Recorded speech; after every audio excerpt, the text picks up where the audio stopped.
Hello everyone.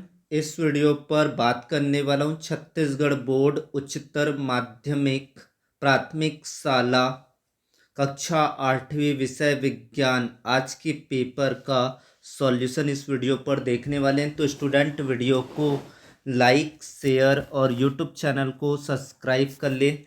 तो video को start करते हैं। सबसे पहले भाग पर देखेंगे वस्तुनिष्ठ प्रश्न और उनके आंसर, उनका जवाब क्या है इस वीडियो पर देखने वाले हैं। तो वीडियो को अंत तक देखें, आपको सारा आंसर समझ में आ जाएगा। आपने कौन से ऑप्शन पर टिक किए, कितने आंसर सही हुए, आप कमेंट पर साझा करें। 1.1 फायरमैन के कपड़े बने होते हैं। 4 option: Teflon, melamine, Bakelite, thermoplastic. What is the right answer? Right answer melamine. Melamine एक विशेष प्रकार का प्लास्टिक बहुलक है जो आग का प्रतिरोधक होता है। यह अन्य प्लास्टिक की तुलना में गर्मी को अधिक सहन कर सकता है, इसलिए इसका उपयोग फायरमैन की वर्दी को आग से सुरक्षित बनाने के लिए किया जाता है। 1.2 वाला क्वेश्चन है, कांच का अपवर्तनांक होता है 1.5, 1.3, 2.4, 1.0। आंसर है इसका 1.5। सामान्य कांच का अपवर्तनांक लगभग 1.5 होता है। सौर मंडल का सदस्य नहीं है। क्षुद्र ग्रह, ग्रह, उपग्रह, तारामंडल। तो इसका राइट आंसर हो जाएगा तारामंडल। सौर मंडल में सूर्य और उसके गुरुत्वाकर्षण से बंधे खगोलीय पिंड में आते हैं ग्रह, उपग्रह, क्षुद्र ग्रह सम्मिलित होते हैं। तारामंडल तारों के समूह को कहा जाता है। विद्युत का सुचालक नहीं है। तो विद्युत का सुचालक नहीं है, इसका आंसर हो जाएगा आसुत जल। आसुत जल पूरी तरह से शुद्ध होता है और इसमें खनिज या लवण नहीं होते हैं। विद्युत धारा को प्रवाहित करने के लिए आयनों की आवश्यकता होती है, इसलिए आसुत जल विद्युत का कुचालक यानी कि हीन चालक होता है। फिर बात करते हैं आपके 1.5 की।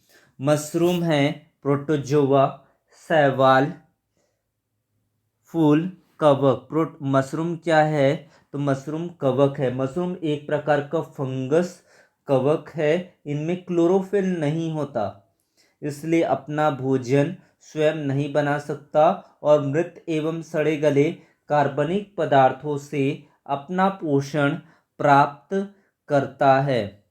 फिर है आपका शुष्क बर्फ। ठोस CO2, द्रव CO2, गैसीय CO2, ठोस CO। What is the right answer? Right answer है इसका ठोस CO2।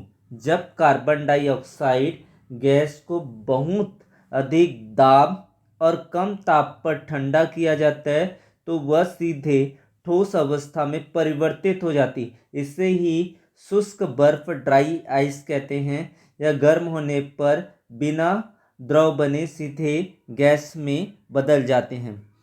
इनमें से किसे धातु और अधातु के रूप में वर्गीकृत किया गया है? तत्व, यौगिक, मिश्रण, ये सभी। तो इसका राइट आंसर होगा तत्व। रसायन विज्ञान में तत्वों को उनके भौतिक और रासायनिक गुणों के आधार पर मुख्य रूप से धातुओं, अधातुओं और उपधातुओं में वर्गीकृत किया जाता है। ध्वनि संचरण संभव नहीं है। धातुओं में, जल में, निर्वात में, वायु में। इसका राइट आंसर हो जाएगा निर्वात में। ध्वनि एक यांत्रिक तरंग है जिसे एक स्थान से दूसरे स्थान तक जाने यानी कि संचरण के लिए किसी न किसी माध्यम, ठोस, द्रव या गैस की आवश्यकता होती है। निर्वात में हवा या कोई माध्यम नहीं होता, इसलिए वहाँ ध्वनि का संचरण नहीं हो सकता। फिर बात करते हैं आपके 1.9 की। इनक्यूबेटर का उपयोग किया जाता है। ऑप्शन रखा गया है डेयरी उत्पादों में, मत्स्य पालन में, मुर्गी पालन में, मधुमक्खी पालन में। What is the right answer? Right answer मुर्गी पालन में। मुर्गी पालन में इनक्यूबेटर एक ऐसा उपकरण होता है जिसका उपयोग अंडे को कृत्रिम रूप से सेने के लिए किया जाता है या अंडों से चूजे निकलने के लिए आवश्यक तापमान और आर्द्रता प्रदान करता है। फिर बात करते हैं आपके अगला प्रश्न, निम्न में से नर हार्मोन है testosterone, oestrogen, insulin, thyroxine. What is the right answer? Right answer इसका टेस्टोस्टेरोन। टेस्टोस्टेरोन पुरुषों के वृषण द्वारा स्रावित होने वाला मुख्य नर सेक्स हार्मोन है जो पुरुषों में द्वितीयक यौन लक्षणों के विकास को नियंत्रित करता है। एस्ट्रोजन मादा हार्मोन्स है और इंसुलिन थायरॉक्सिन अंतःस्रावी ग्रंथियों के हार्मोन्स है। डैश गैस जलने में सहायक है, तो इसका आंसर हो जाएगा फर्स्ट का ऑक्सीजन। किसी भी वस्तु के दहन यानी कि जलने के लिए ऑक्सीजन गैस का उपस्थित होना अनिवार्य, इसके बिना आग नहीं लग सकता है। पौधों का हरा रंग क्लोरोफिल, सेकंड का आंसर हो जाएगा क्लोरोफिल के कारण होता है। पौधों की पत्तियों में एक हरा वर्णक पाया जाता है जिसमें क्लोरोफिल कहते हैं। सौर सेल में डैश ऊर्जा को डैश ऊर्जा में परिवर्तित किया जाता है, तो इसमें हो जाएगा सौर। पहले वाले में हो जाएगा सौर, सेकंड वाले में हो जाएगा विद्युत ऊर्जा। सौर और विद्युत ऊर्जा इसका राइट आंसर होगा। हमारे घरों में उपयोग होने वाले द्रव ईंधन का नाम है द्रवित पेट्रोलियम गैस एलपीजी। इसका राइट आंसर हो जाएगा एलपीजी, लिक्विफाइड पेट्रोलियम गैस, द्रवित पेट्रोलियम गैस। फिर बात करते हैं शहद उत्पादन के लिए डैश को पाला जाता है, मधुमक्खी। ये इसका राइट आंसर हो जाएगा। फिर बात करते हैं आपके अगले नंबर का प्रश्न क्या पूछा गया था। प्रश्न नंबर 2 पर पूछा गया था ओपीवी क्या है, इसके बारे में पूछा गया था, इसके बारे में आंसर करना था। ओपीवी फसल किसे कहते हैं, फसल क्या होता है, इनके बारे में आपको आंसर। सौर सेल किसका बना होता है, तो सिलिकॉन का बना होता है सौर सेल। स्पष्ट दृष्टि की न्यूनतम दूरी क्या है, ये प्रकाशिकी से पूछा गया क्वेश्चन है, नॉलेज वाला क्वेश्चन है। सूर्य हमें बड़ा और सबसे चमकीला तारा क्यों दिखाई देता है, ये प्रश्न पूछा गया था एग्जाम पर। आयोडीन की कमी से कौन सा रोग होता है, सभी बच्चों को पता है आयोडीन की कमी से घेंघा रोग होता है। इस तरीके से आप लिख सकते हैं, आयोडीन की कमी से होता है ये घेंघा रोग, जिसमें घेंघा जैसे आकार की आकृति बन जाती है। फिर बात करते हैं आपके लघु उत्तरीय प्रश्न में क्या पूछे गए थे। उत्कृष्ट धातु क्या है, सोना, चांदी, ये सब उत्कृष्ट धातु कहते हैं क्योंकि ये जल वायु के संपर्क में इतना जल्दी से क्रियाशील नहीं होते हैं। 3 दहनशील पदार्थों के नाम बताना है जिसमें ये दहनशील है, ज्वलनशील है, इसके बारे में आप लिख सकते हैं। फिर है विषाणु और अन्य जीवों की तुलना में विचित्र क्यों कहा जाता है, वायरस को अन्य जीवों की तुलना में विचित्र क्यों कहा जाता है, इसका कारण देना है। लगातार चलने से मशीन क्यों गर्म हो जाती है, तो इसका कारण होता है घर्षण। घर्षण के कारण ही मशीन के जो कलपुर्जे होते हैं वो घिस जाते हैं और घिसने के कारण वह क्या हो जाता है, गर्म हो जाता है। बैलेंस डाइट क्या है, यानी कि संतुलित आहार क्या होता है, तो हमारे मनुष्य शरीर को क्या होती है, संतुलित आहार की आवश्यकता होती है जिसमें विटामिन है, कार्बोहाइड्रेट्स है, खनिज है, लवण है, इनकी आवश्यकता होती है। इसी ही संतुलित आहार कहते हैं जो हमको प्राप्त होता है चावल खाने से, दाल खाने से, रोटी खाने से, ये प्राप्त होती है। सूर्य से उनकी बढ़ती दूरी के अनुसार ग्रहों के नाम लिखिए, ये क्वेश्चन आपको पूछा गया था।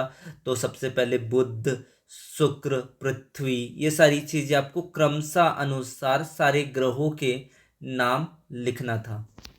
फिर बात करते हैं उदासीनीकरण अभिक्रिया क्या है। अम्ल और क्षार आपस में क्रिया करके क्या करते हैं, लवण तथा जल की प्राप्ति होती है। इसे ही उदासीनीकरण अभिक्रिया कहते हैं, अम्ल और क्षार की क्रिया को।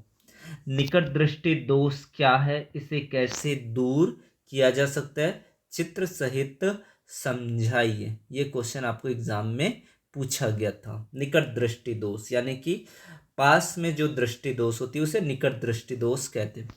विद्युत लेपन के 4 तरीके, यानी कि विद्युत लेपन किस तरीके से कर सकते हो, उसकी 4 उपयोगिता आपको लिखना था। फिर आपको जो अथवा क्वेश्चन पूछा गया था, जल विद्युत कैसे उत्पन्न की जाती है, छत्तीसगढ़ में जल विद्युत परियोजनाएं कहाँ स्थित है, इसके बारे में आपको आंसर करना था।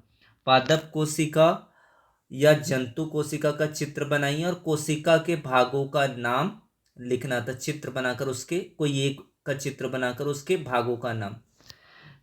फिर आपको जो दिया गया था क्वेश्चन था, मलेरिया के कारक बताना था। मलेरिया का कारण और वाहक, रोग के लक्षण, रोग से बचाव। अथवा पर पूछा गया था किशोरावस्था के दौरान व्यक्तिगत स्वच्छता बनाए रखना क्यों महत्वपूर्ण है। ये क्वेश्चन आपके एग्जाम के लिए पूछा गया था। बना या नहीं बना ये कमेंट पर आप जरूर बताएंगे।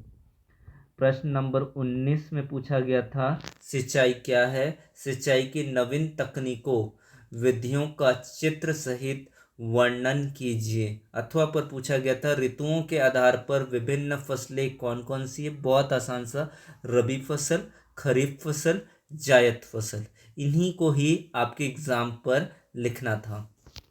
तो ये क्वेश्चन आपके लिए पूछा गया था। प्रश्न नंबर 20वां आपको इम्पोर्टेंट था, मैंने बताया भी था अपने व्हाट्सएप ग्रुप पर, तो व्हाट्सएप ग्रुप को भी ज्वाइन कर लेना है। अगर ज्वाइन नहीं किए तो लिंक आपको डिस्क्रिप्शन पर मिल जाएगा, तो ग्रुप को ज्वाइन अवश्य कर लीजिए।